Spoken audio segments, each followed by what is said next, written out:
or lalabas kami, kakain kami. Kahit maraming tao yan, hindi nahihiya yung pagmama ko mag-ganun. Ako nga minsan hindi eh. Ganun, yun ang may isi-share ko. Natin narinig na gospel. Yun lang.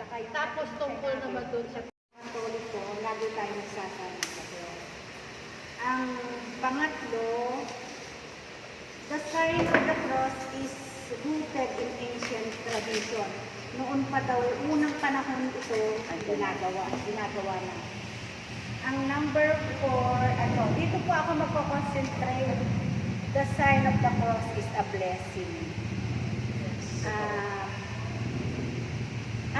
Ang pare ay nagsa-sign of the cross when bine-bless niya ang mga tao, halimbawa sa mga misa or other liturgical celebration. Pero tayong mga magulang, bine-bless din natin ang ating mga anak. Oo.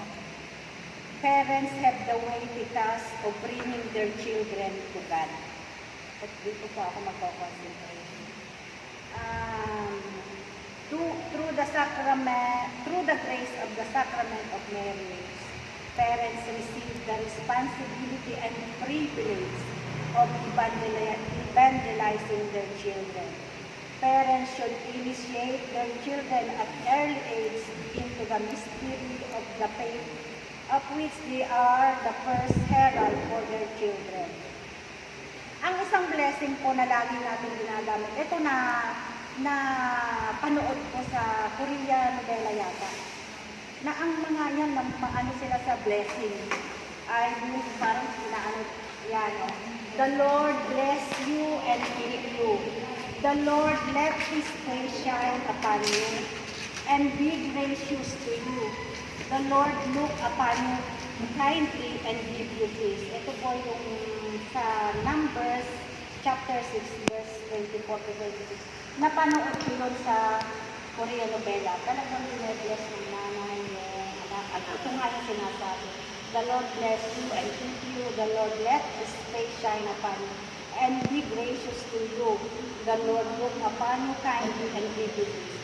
Another blessing naman na practice din doon sa Book of Tobit, nang binigyan ni Tobit yung kanyang anak na si Tobias.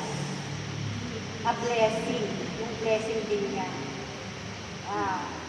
May sabi niya, maganda din yun, May God bless you, may God in heaven protect you on the way and bring you back to me safe and sound. May His angel accompany you. May accompany ka.